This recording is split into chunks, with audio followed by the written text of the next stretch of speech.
그런데 1968년도에 멕시코 시티의 올림픽이 있었습니다. 그 경기 중에 마라톤 경기가 있는데요.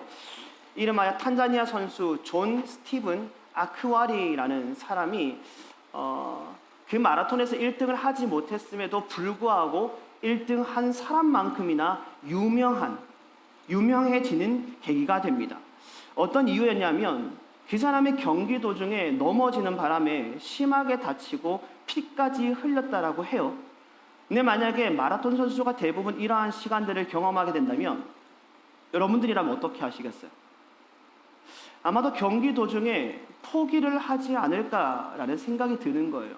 넘어져서 심하게 다치니 1등을 할 수가 없을 것을 알기에 여기까지가 내가 오늘 경기를 할 수 있는 위치인가 보다라고 인정하고 경기를 포기하지 않을까라는 생각이 듭니다. 근데 그 사람이 포기를 했을까 안 했을까요? 그래서 대답해 보세요. 했을까 안 했을까요? 하지 않았기 때문에 매우 유명해진 선수였다는 거죠. 경기가 끝이 나고요. 한 기자가 그 사람에게 묻습니다. 그 정도로 다쳤으면 포기할 수도 있었을 텐데 왜 계속 뛰었습니까? 라고 하는 질문이었어요. 이 질문에 아크와르이라는 그 선수는 이렇게 대답합니다. 나의 나라는 나를 5,000마일이나 떨어진 곳까지 완주하라고 보냈습니다. 결코 우리나라는 나를 이곳으로 보낼 때에 중간에 포기하라고 보낸 것이 아닙니다. 라고 하는 인터뷰에 답변을 했다고 합니다. 존 스티븐 아크와리는 완주하라고 보내심을 받았기 때문에 어쩌면 기독교 용어를 한번 사용해 볼게요. 그것이 그의 사명이었던 거예요. 사명이 있었기 때문에 어떠한 상황에서도 멈추어서든 포기해서는 안 된다는 생각이 그 사람을 어떠한 상황에서도 못 말리는 사람으로 만들어 버렸다라는 것이죠. 그만둘 수 없어, 포기할 수 없어, 내가 끝까지 완주할 것을 기대하며 우리나라, 우리 국민들이 나를 이곳으로 보내었어 라고 하는 사명 말입니다. 오늘 본문에서도 못 말리는 사람들이 무수히 많이 등장합니다. 바로 예수님의 제자들과 사도들입니다. 우리는 계속해서 사도들의 그 복음 증거하는 삶을 살피고 있는 중에 있습니다. 복음을 전하다가 옥에 갇히기도 합니다. 오늘 본문을 보시면 매를 맞기도 합니다. 하지만 그들은 하나님께서 보내신 사명에 따라서 복음을 전하는 것을 멈추지 않는 사람들입니다. 어쩌면 이 사람들 우리가 닮아가야 할 못 말리는 신앙인들이 아닐까라고 하는 생각이 드는 겁니다. 그래서 오늘 본문을 통하여서 그들에게 못 말리는 사람, 못 말리는 신앙이 생길 수 있었던 그 이유가 무엇인지를 자세히 살펴보므로 말미암아 저 한번 보시겠어요? 저는 우리 모두가 하나님께서 각기 다른 사명자로 불러주신 줄로 믿습니다. 아멘이십니까? 그래서 각기 다른 현장에서 우리는 성령으로 말미암아 그 권능에 힘입어 복음을 증거하는 복음의 증거자인 줄로 믿습니다. 그렇다면 우리는 과연 못 말리는 사람으로서 세상 속에서 삶을 살아가고 있는가? 그 못 말리는 사람이 정말 세상적으로 못 말리는 사람인지 아니면 그리스도인으로서 못 말리는 삶을 살아가고 있는지를 오늘 말씀을 통하여서 한번 점검해 보기를 소망합니다. 우리는 이미 본문과 비슷한 장면을 살펴본 적이 있습니다. 어떤 장면일까요? 한 장, 앞선 사도행전 4장에 베드로와 요한이 신문 받는 장면입니다. 그러나 그때는 2명의 사도만 신문을 받았다면 오늘 본문에서는 조금 다른 2가지가 있습니다. 첫 번째는 많은 사도들이 함께 신문을 받게 된 것이고요. 두 번째는 그 당시에는 아무런 기적이 없었다면 오늘 본문에는 특별한 기적까지 이루어지는 장면이다라고 볼 수 있는 겁니다. 자, 함께 17절 한번 읽어보았으면 좋겠습니다. 대제사장과 시작.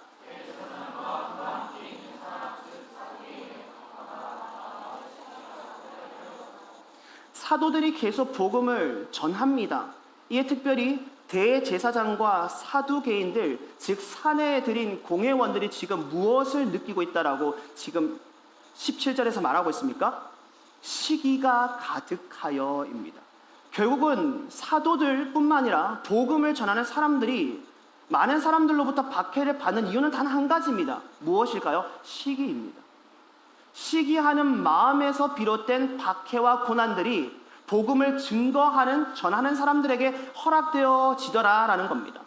여러분들, 여기서 나오는 이 시기라는 단어의 원어는 제로스입니다. 근데 본래 의미가 참 재밌습니다. 시기라는 제로스의 원어의 의미는 흥분과 열정입니다. 그러나 이 열정이 잘못된 방향으로 흐를 때에 나타나는 잘못된 모습이 무엇이냐면 시기와 질투라는 것입니다. 그 결과로 사람은 비판하고 박해하며 때로는 남들에게 인정받고자 하는 외식하는 그리스도인이 될 때가 많다는 거예요. 지난주에 말씀해 주신 것처럼 누구에게 좋아요? 하나님이 아닌 사람들에게 좋아요를 받기 위하여서 열정을 태우기 시작하더라. 근데 그것이 잘못된 방향으로 열정을 태울 때 무엇이 나타난다? 자꾸만 다른 사람과 나를 비교하며 다른 사람을 시기하는 모습이 그 사람의 영혼 가운데 나타남으로 말미암아 더 큰 문제가 무엇이라고 말씀드렸어요? 그 한 사람의 영혼이 무너질 뿐만 아니라 그 사람이 속한 공동체까지도 흔들리기 시작하더라는 것이죠. 어려움을 겪게 된다는 거예요. 그래서 이 대목에서는 여러분들이 두 가지를 꼭 기억해 주셨으면 좋겠어요. 첫 번째가 무엇이냐면 다른 일을 시기하지 않는 섬김이 열심히 있는가라는 것을 여러분들 점검해 보셔요. 다시 말씀드려요. 시기하지 않는 섬김이 열심히 있는가. 그리고 혹 내가 누군가로부터 시기를 받는 대상이다. 혹시 느껴지세요? 저 이렇게 말하고 싶어요. 잘 하고 있는 겁니다. 정말 열심히 잘 그리스도인으로서 마땅한 신앙생활을 하고 있는 겁니다. 왜? 내가 섬김을 대하는 대상은 사람입니다. 맞잖아요. 사람을 섬기는 것이 맞잖아요. 그런데 우리가 사람을 섬기지만 내가 그 사람을 왜 섬기는 거예요? 하나님의 사랑과 보내심의 사명과 성령의 권능 때문에, 즉 하나님 때문에 사람을 섬기는 것이지 우리가 그 사람을 위하여서 섬기는 것이 아니다라는 거예요. 우리가 모든 사람들을 섬기는 전제는 누가 되어야 된다? 오직 하나님 한 분이 되어야 하는 줄로 믿습니다. 아멘이십니까? 그런데 이 전제가 우리 가운데서 흐려지는 순간 무엇이 찾아온다고요? 잘못된 방향에 따른 열심, 열정.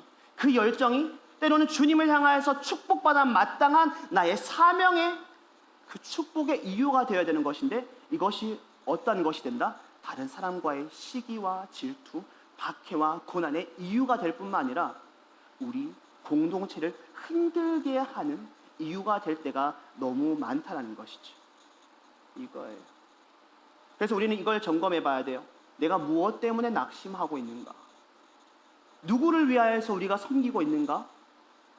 근데 이 섬김에 따른 고난이 찾아올 때 나는 어떻게 반응하고 있는가? 근데 분명한 건 무엇이다? 내가 하나님을 위하여서 우리 공동체를 섬기고 있고 다른 사람을 섬기고 있다면 그 사명의 길 끝까지 멈추지 않고 포기하지 않고 주님을 의지함으로 그 길을 끝까지 걸어가야 한다는 사실, 그것을 여러분들이 기억할 수 있기를 간절히 소망합니다.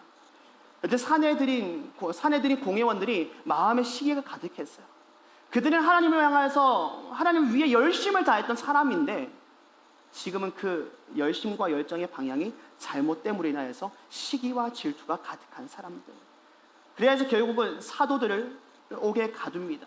그런데 원어 성경을 보면 우리가 보고 있는 개역 개정에 빠진 두 가지 표현이 있습니다. 갈로 안에 있어요. 우리 모든 내용들 한번 읽어볼게요. 사도들을 시작. 우리 성경책에는 없어요. 손을 대어 공개적으로 옥에 가두었다라고 말하고 있습니다. 사도들은요, 억울하게 체포를 당했을 뿐 아니라 공개적으로 많은 사람들이 보는 안에서 손을 대어가요. 이게 아니에요. 손을 대 갑시다, 이게 아니에요. 이리 와! 이리 와! 이런 장면이에요. 강압적으로 사도들이 끌어서 공개적으로 무엇을 주고 있다? 수치를 주고 있다는 거예요. 일부러 더. 너희들이 복음을 전함으로 말미암아 너희들에게 이런 수치와 고난과 박해가 있을 터인데 너희들 복음 전할 거야? 라고 하듯이 그렇게 지금 사내들이 공회원들이 사도들을 대하고 있다는 것이죠. 근데 보세요. 그 뒷구절이 참 재밌어요. 놀라운 기적이 일어나기 시작합니다. 어떤 기적이에요? 주의 사자라고 기록되어 있지만 우리는 이 사람들이 천사라는 것을 알고 있습니다. 천사들이 옥문을 열어줘요. 그리고 사도들을 풀어줍니다. 그리고 그들을 향해서 또다시 명령합니다. 어떻게 해요? 생명의 말씀을 다 백성에게 말하라라고 하는 명령을 내요. 너무 재밌지 않아요? 이 일 때문에 수치를 당하고 박해를 당해서 옥에 갇혔어요. 그런데 기적적으로 옥문이 열렸는데 천사가 또다시 나에게 하는 말은 사람들에게 복음을 전하라라는 겁니다. 지난주에 이 말씀 드렸어요. 여러분들이 외부에서 찾아오는 박해는 결코 교회를 무너뜨리거나 복음을 증거하는 사람을 가로막을 수 없습니다. 아멘이십니까? 이유가 뭐예요? 진리이고 전능하신 하나님께서 우리와 함께 하시기 때문이라는 거예요. 사명이 있는 한 하나님께서 우리의 생명을 붙들어 주시고 우리의 삶을 책임져 주실 것을 우리가 알기 때문에, 이것이 진리인 줄 믿기 때문에 그 누구도 외압으로 교회를 박해하거나 복음을 증거한 사람을 막을 수 있다 없다? 없다라는 것을 우리는 믿고 있다는 거죠. 보세요. 이에 사도들이 풀려납니다. 그리고 즉시 어디에 가요?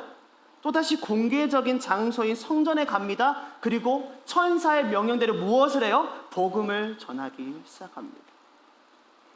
오늘 말씀해 보시면 새벽이라고 적혀 있어요. 새벽. 무엇을 의미하는 말이에요? 머뭇거리지 않았다라는 거예요.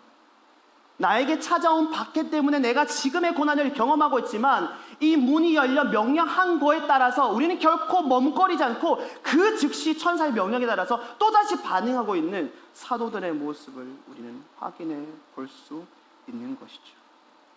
이 사실을 공회원들이 안다 모른다? 모른다고 성경 말씀에 기록되어져 있어요. 그래서 그들은 명령합니다. 옥에 갇혀있는 사도들을 데려오라. 그런데 감옥이 텅 비어져 있는 것이죠. 공회원들 입장에서는 얼마나 당황스러웠을까 싶어요. 이 전장을 보시면 옥에 가두었을 때에 아무런 지키는 사람이 없었습니다. 그런데 오늘 장을 보시면요, 가둔 후 그 앞을 지키는 사람들이 세워져 있어요. 근데 놀라운 게 뭔지 아세요? 그때는 2사람이잖아요. 근데 오늘 보면은 몇 사람이에요? 사도들입니다. 지키는 사람이 있습니다. 그런데 문이 열립니다. 그 사람들이 풀려납니다. 그곳에 지키는 사람이 있었거든요. 근데 그 사람이 풀려납니다. 사도들. 근데 그 사람이 공개적인 곳에서 복음을 전하고 있습니다. 지키는 사람이 졸았을까요? 지키는 사람이 어찌 사도들이 아무리 조용하게 도망간다 한들 그 소리를 왜 듣지 못했을까요? 저는 상상이 안 돼요. 그러니 저는 이 장면을 두고 기적이다 라고 표현할 수밖에 없다는 것이죠. 그때 한 사람이 그들의 입장에는 희소식일 것 같아요. 희소식을 전합니다. 어떤 내용이에요? 사도들이 성전에 서서 백성을 가르치더이다. 왜 희소식이에요? 도망친 이들이 어디 있는지를 확인할 수 있잖아요. 공회원들의 입장에서 사도들은 정말 못 말리는 사람들이 아닐까라는 생각이 들더라고요. 손을 대어해요. 손을 대어가 아니라 손을 대어해요. 많은 사람들 앞에서 공개적으로 옥에 가두었어요. 어찌 옥에서 풀려났는지 그들은 알지 못합니다. 그런데 분명한 것은 그들이 풀려나 또다시 공개적인 장소에서, 수치를 경험한 공개적인 장소에서 하지 마라 라고 명령했던 그들의 말을 듣지 않고 복음을 전하라 라고 하는 천사의 말대로 머뭇거리지 않고 말씀을 가르치고 있더라는 것이죠. 못 말리는 사람들 아닙니까? 못 말리는 사람. 근데 놀랍게도요, 이 일들로 인해서 분위기에 완전한 반전이 일어납니다. 본문 26절인데요. 어떤 반전인지 한번 읽어볼까요? 시작.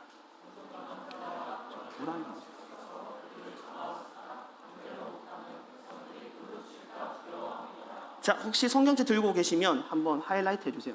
강제로 못함은 백성들이 돌로 칠까 두려워함이더라. 여러분, 산에 들인 공회원들은 당시 종교와 정치를 장악했던 사람들입니다. 즉 사람들로부터 매우 존경받던 사람들입니다. 그래서 사도들을 잡아서 옥에 가두는 것이 결코 어려운 일이 그들의 입장에서는 아니더라는 것이죠. 그런데 26절 어떻게 했다고요? 강제로 못함이라 라는 말입니다. 왜 그랬을까요? 이유가 뭘까요? 백성들이 돌로 칠까 두려워함이라는 거죠. 정치, 종교를 장악했던 사람입니다. 이미 많은 사람들로부터 내가 무엇을 하고자 하면 두려움 없이 가감 없이 선포할 수 있는 그 위치에 있는 사람들입니다. 그런데 지금 사도들을 붙잡는 것이 그들에게 두려움으로 찾아옵니다. 지금까지 내가 가자라고 하면 의심하지 않고 따라왔던 사람들이 혹여나 내가 이 사람을 잡아들이는 거에서 나를 향하여서, 그들이 아닌 나를 향하여서 돌로 칠까 두려워함이라. 무엇을 말하는 거예요? 사도들을 공개적으로 가두었을 때 이 수치로 인하여서 그들은 더 이상 복음을 전하는 것을 하지 못할 것이다라고 공회원들은 생각했습니다. 많은 사람들이 그것을 보았습니다. 그래, 예수 그 이름을 전하는 것이 결국은 박해로 돌아가고 고난의 이유가 되지. 많은 사람들이 보았습니다. 그런데 그 사람들이 옥에 풀려났습니다. 그리고 그 사람들이 다시금 복음을 전하는 기적을 경험한 사도들을 누가 보고 있다? 수치를 당하는 그들을 보았던 사람들이 또다시 기적을 통하여서 복음을 그럼에도 전하고 있는 사람들을 백성들의 눈으로 확인했다는 겁니다. 그러니 공회원들의 입장에서는 못 말리는 사람들이지만 그 모습을 본 백성들에게는 기적을 경험한 사람들이라는 겁니다. 그들이 말하는 사람들이, 그들이 믿는 예수님이 어쩌면 진짜일 수 있겠다라고 하는 분위기에 반전을 일으키는 지금의 상황이다라고 말할 수 있는 것이죠. 한마디로 여론이 뒤집혀졌습니다. 한마디로 이 하나의 상황 때문에 이것을 하지 않았다면 공회원들은 어쩌면 자기들을 따르던 사람들을 향하여서 돌로 칠까 두려워함이라 이런 감정을 느끼지 않았을 수도 있습니다. 그런데 본인들은 본인들의 위치를, 본인들의 직위를 지키기 위하여서 그들을 강제적으로 박해했던 모든 것들이 이제는 사람들로부터 분위기가 반전케 되는 상황이 되고 말았다는 것을 우리는 확인해 볼 수 있는 겁니다.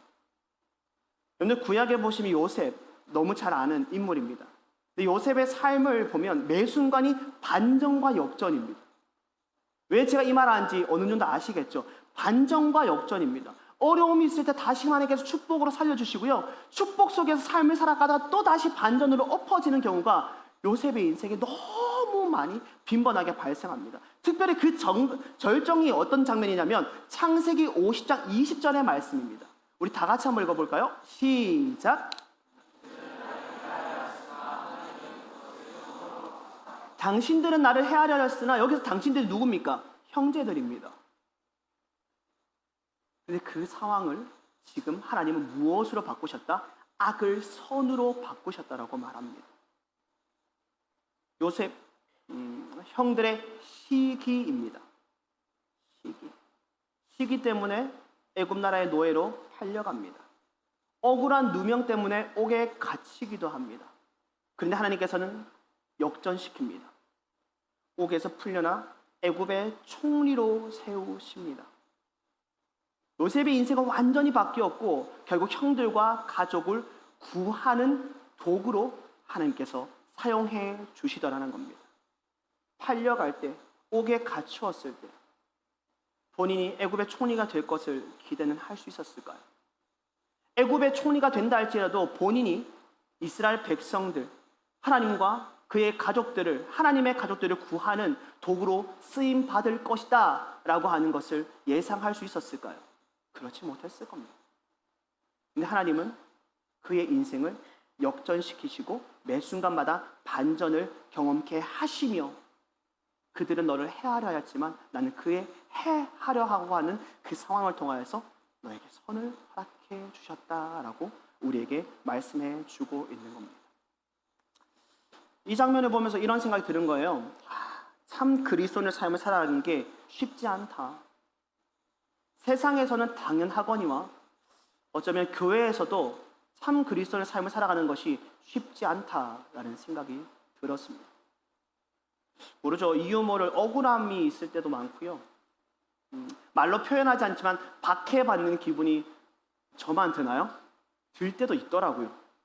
때로는 시기와 질투. 근데 이런 생각들 속에 결론은 이거였습니다. 다니엘, 그래도 힘내야 돼. 우린 사명자니까.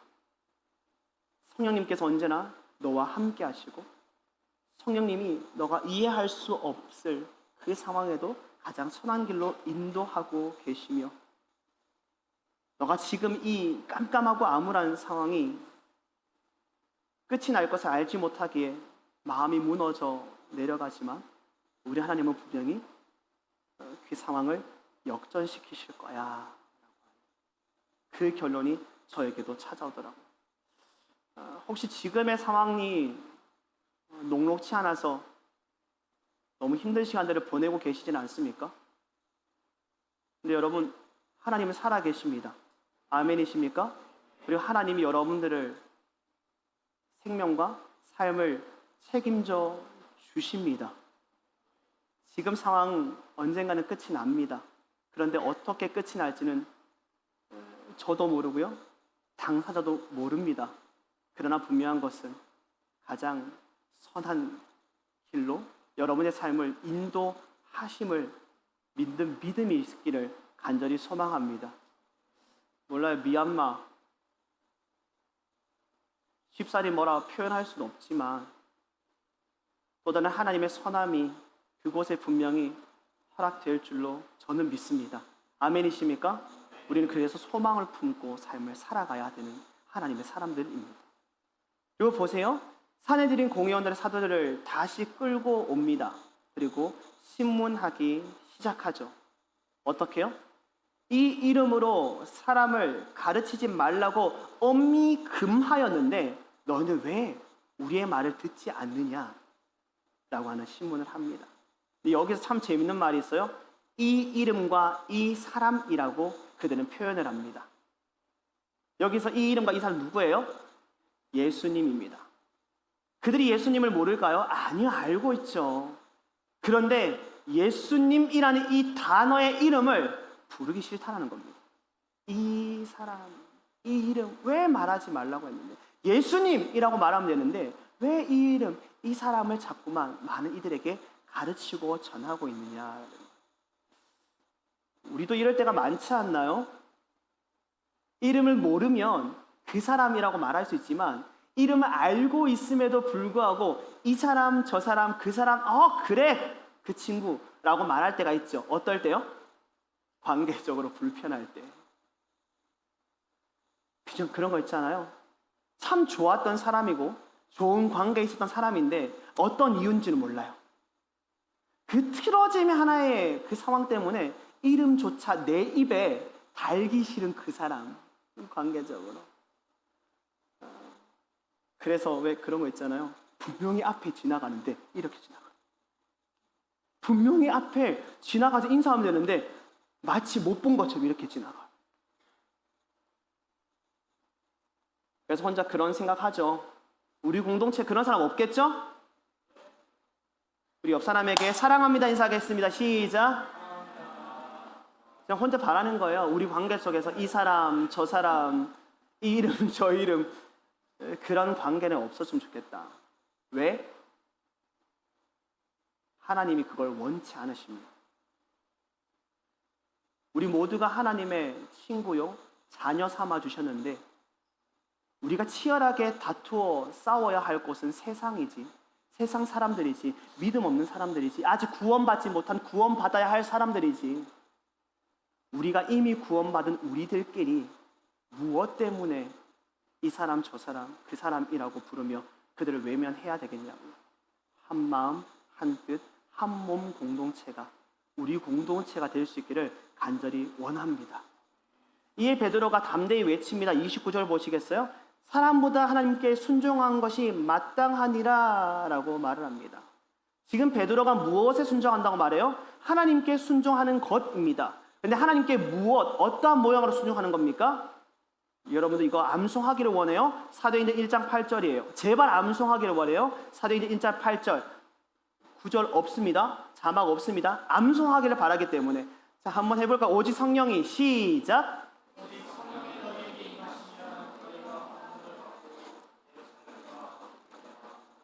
왜 자막 띄워서요? 저 사람 마음에 안 드네? 저 사람 마음에 안 드네. 오직 성령이 너희에게 임하시면 권능을 받고 예루살렘과 온 유대와 사마리아 땅끝까지로 내 증인이 되리라. 내가 하나님의 사람이 된 이상 이제는 나를 위한 삶이 아닌 복음을 증거하는 삶을 살아간다. 내가 너희들의 말을 듣겠냐? 아니, 나는 하나님께 순종하는 자다. 어떠한 상황에도 복음을 증거하는 사명을 맡은 자로서 그 사명에 합당한 삶을 살아가는 것이 마땅치 않냐라고 베드로는 말하고 있는 겁니다. 이렇게 말하죠. 너희는 예수님을 나무에 달아 죽였으나 우리 조상의 하나님은 살리셨다. 어떻게 말하고 있어요? 너희는, 근데 우리는 정확하게 구분 짓고 있는 거예요. 이 말을 다른 말로 표현해 볼까요? 이제 하나님은 너희의 편이 아니야. 너희가 말하는 너희 하나님이 더 이상 너희의 편이 아닌 우리 편이야 라고 말하고 있는 겁니다. 여러분 한번 생각해 보시겠어요? 평생 하나님을 믿으며 삶을 살아갔던 종교 지도자들입니다. 그런데 지금 사도들이라는 그룹들이 자꾸만 우리를 위협합니다. 이거는 육신의 위협이 아니에요. 환경 상황상 위협을 자꾸만 느끼게 하고 자꾸만 마음에 시기와 질투가 생기게 하는 행동들만 합니다. 근데 이제 그들이 우리를 향해서 이렇게 말하는 거예요. 너희가 평생 하나님을 위해 삶을 살았지만 더 이상 너희들이 말하는 하나님은 너희의 편이 아니야. 그 하나님은 이제는 우리의 편이야 라고 말하고 있는 겁니다. 지금 베드로의 말이 그 사내들인 공회원들의 입장에서는 매우 이렇게 표현하기에 최고의 모독적인 말이 아닐까라는 생각이 듭니다. 더 이상 너의 편이 아니라 우리의 편이다. 근데 그 다음이 더 치욕적이에요. 보세요. 무엇을 하라고 명령하고 있어요? 회개함과 죄사함을 받으라. 그들은 평생 하나님이 내 편이야 라고 생각하면서 많은 사람들에게 회개하고 죄사함을 받으라 라고 말했던 사람들입니다. 그런데 지금 도리어 사도들로부터 죄사함과 회개함을 받으라 라고 명령을 받고 있으니 그들 입장에서 얼마나 불편했겠어요. 근데 보세요. 여기서 회개는 단순한 후회가 아닙니다. 회개는 삶의 방향을 완전히 바꾸는 것을 의미합니다. 그리고 죄사함은 원어로 하마르티아예요. 어떤 말이냐면 잘못된 길에서 벗어남을 의미합니다. 그러니 지금 회개하고 죄사함을 받으라라고 하는 것을 길게 한 문장으로 표현하면 너희들 지금 잘못된 길을 가고 있어. 그러니 무엇을 해라? 방향을 틀어서 옳은 길을 향하여서 걸어가라. 그럴 때 비로소 너희의 편이 안 된 하나님이 다시금 너희의 편이 되어줄 것이다 라고 하는 것을 사도들이 말하고 있는 거예요. 이걸 그냥 쉽게 한번 이렇게 표현해 볼게요. 갑자기 제식 형제가 벌쩍 일어나서 목사님! 상상되시죠? 목사님! 회개하고 제사함 받으십시오! 이렇게 말하는 걸 갑자기 하나님은 더 이상 목사님의 편이 아닙니다! 저 목사거든요. 제가 모태신앙이고 서원기도로 39년 한평생 주님을 위해 삶을 살았으면 좋겠지만 몰라요. 얼마나 살았는지 모르겠지만 그래도 목사로서 정말 하나님 앞에서 정직하게 삶을 살려고 하는데 갑자기 나보다 한참 어린 제식 형제가 자기 인도 좀 잘한다라고 해서 목사님! 회개하고 제사함 받으십시오! 라고 말한다면 제가 웃겠죠. 그러나 제 안에서는 굉장한 말로 표현하지 못할 모독감이 느껴지지 않겠나라고 하는 생각이 드는 딱 그 장면이에요. 사내들인 공회원들입니다. 전혀 듣도 보도 못한 사도들이 갑자기 성령의 권능으로 말미암아 더 이상 말릴 수 없는 사람들이 되어서 계속해서 우리를 향해서 위협을 가하고 있는 거예요. 죄 사함을 받으십시오. 회개하십시오 라고 이야기를 하고 있는 것이죠. 근데 이만하면 공회원들의 마음이 돌이킬 만도 한데 33절 보시겠어요? 오히려 그들 이렇게 말합니다. 크게 노하여. 진리의 말을 통해 깊은 성찰을 하기보다는 이런 거 있잖아요. 자기 방어 기제가 그 순간마다 계속 발동하는 거야. 어떻게 하면 나를 지킬 수 있을까? 어떻게 하면 이 상황을 모면할 수 있을까? 방어 기제가 작동하기 시작하죠. 그때 또 못 말리는 한 사람이 등장합니다. 가말리엘이에요. 바리새인 가말리엘. 잠시 그 가말리엘의 그 가족을 좀 소개해야 되는데, 바리새파 중에서는요 크게 두 학파가 있어요. 힐렐 학파와 샴마이 학파가 있습니다.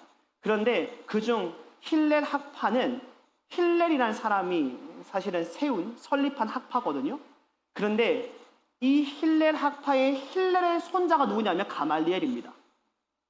그러니 가말리엘의 사람은요 정말 배운 사람 중에 배운 사람이고요. 어쩌면 갖춘 사람 중에 갖춘 사람이라고 볼 수 있으며, 많은 사람들로부터 태어나면서부터 너가 힐렐의 손자야 라고 하는 칭송받고 박수받는 사람이 가말리엘이라고 볼 수 있습니다.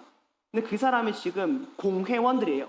내부자들을 향해서 무엇을 말하냐면 드다와 유다를 예로 들면서 이렇게 말해요. 드다와 유다가 백성들을 깨워서 선동했던 사람들이 아니냐.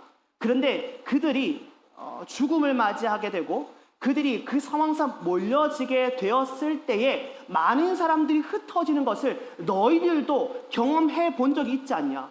본 적이 있지 않냐? 들은 적이 있지 않냐? 알고 있지 않냐? 라고 말하고 있는 거예요.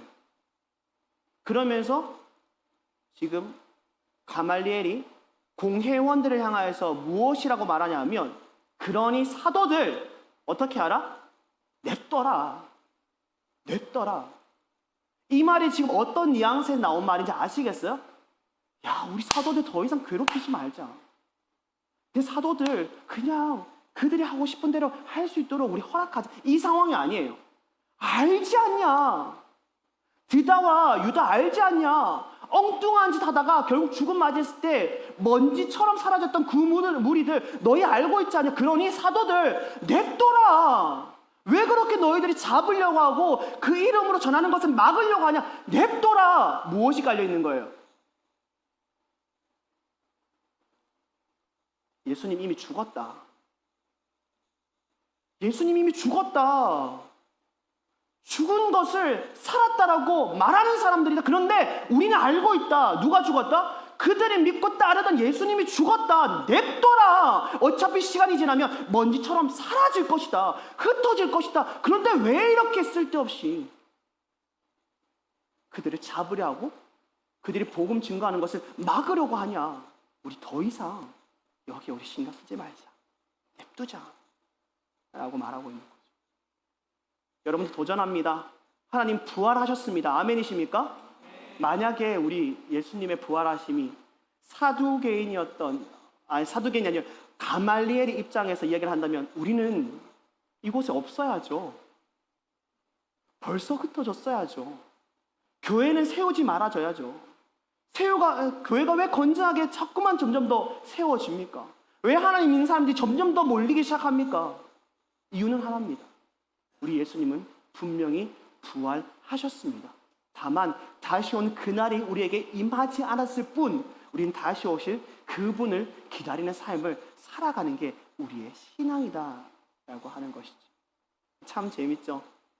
이 가말리엘 덕분에 어떻게 돼요? 사도들이 풀려나요. 아무리 노력하고 발버둥치려고 해도 계속해서 붙잡으려 했던 그들의 위협에서 그 안에 있었던 가말리엘이라는 존경받던 사람들의 말로 인하여서 어쩌면 예수님이 죽었지 않냐라고 하는 그 잘못된 진리 속에서 이 말에 설득당한 공회원들이 사도들을 어떻게 해줘요? 풀어주게 된다는 것이죠. 가말리엘의 도움으로 풀려나게 된다. 정말 예상치 못한 상황 아닙니까? 사도들 입장에서는 내가 왜 그들로부터 풀려났는지 전혀 모르지만 어떻게 표현할 수 있어요? 주님은 그들을 위하여서 일하고 계신다. 주님은 사도들이 알지 못하게 주님의 방법으로 가말리엘이라는 사람을 통하여서 사도들이 풀려나게 하시고 복음을 계속해서 전할 수 있도록 그 상황을 열어가시더라라는 것을 우리는 확인해 볼 수 있는 겁니다. 그리고 보세요. 사도행전 5장 42절에서 41절에 42절인데요. 저는 이거 보면서 공회원들이 어쩌면 굉장히 두려웠겠다라고 하는 생각이 좀 드는 구절이었습니다. 한번 읽어볼게요. 사도들은 시작.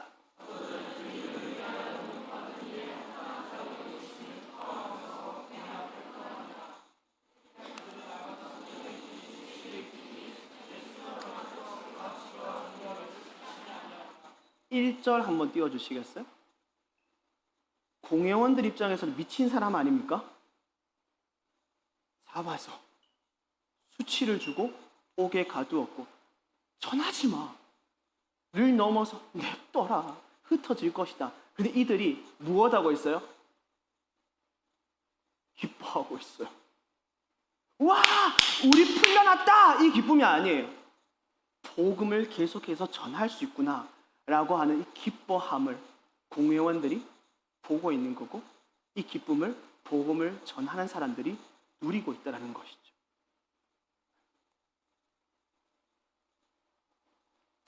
저는 이들이 느끼고 있는 이 기뻐함을 이렇게 표현하고 싶어요. 예수님처럼 복음을 전하던 중 고난받음이 상급이요, 기쁨이요, 자랑이 되더라. 아멘이십니까? 우린 예수님을 따라가는 삶을 살아가는 사람들입니다. 예수님의 세상 속에서 삶을 살아갔던 것을 닮아 이 땅 가운데 삶을 살아가는 사람들입니다. 그럼 전 여러분들에게 이렇게 질문하고 싶습니다. 사랑하는 예수님을 전하다가 사람들로부터 외면받고 박해받아본 경험이 있으신가요? 지금 제가 너무 억지스러운 질문인가요? 우리 모두에게 하나님께서 복음을 증거할 사명을 주셨습니다. 그 사명에 합당한 삶을 살아감으로 인하여서 여러분들은 지금 사도들이 경험하는 박해를 받아본 경험이 있으신가요? 가끔 서울역에 가면 그런 분들 있죠. 어떤 사람들? 아마 지금 딱 떠오르는 그분들 있을 거예요. 어떤 사람들이요? 어떻게 말해요? 예수 천당 불신지옥, 예수 천당 불신지옥. 여러분들에게 그분들은 어떻게 보여지는지 모르겠습니다.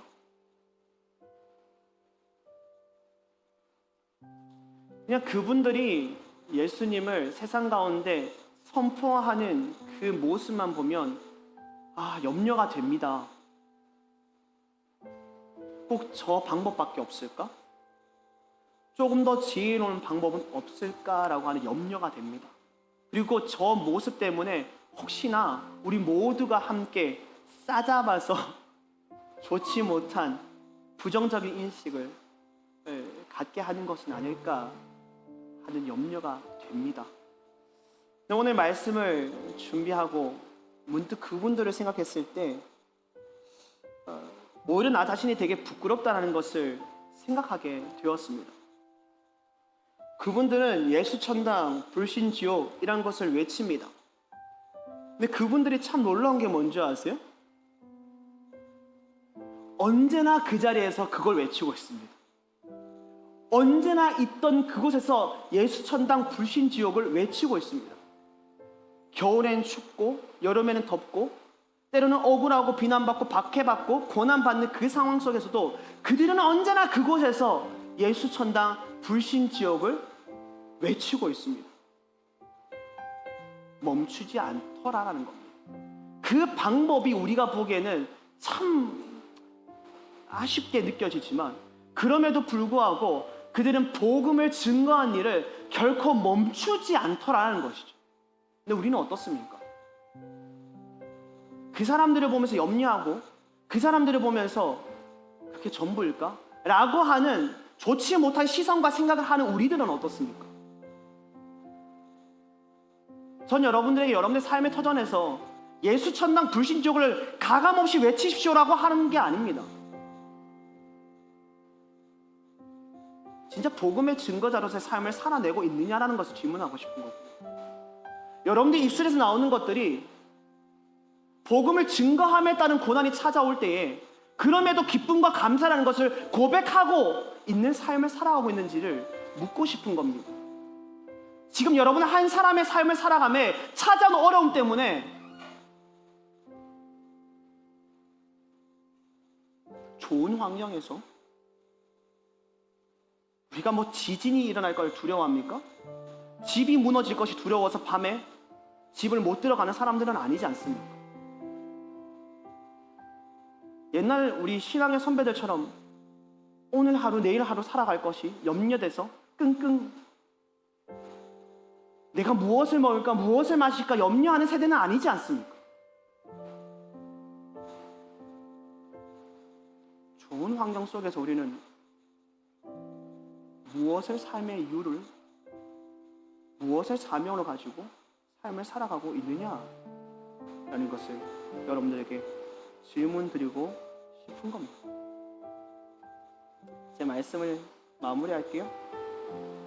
우리는 어떤 신앙을 가지고 있는지를 생각해 보았으면 좋겠습니다. 힘들고 지치고 포기하고 싶을 때 우리가 붙들어야 되는 것은 무엇입니까?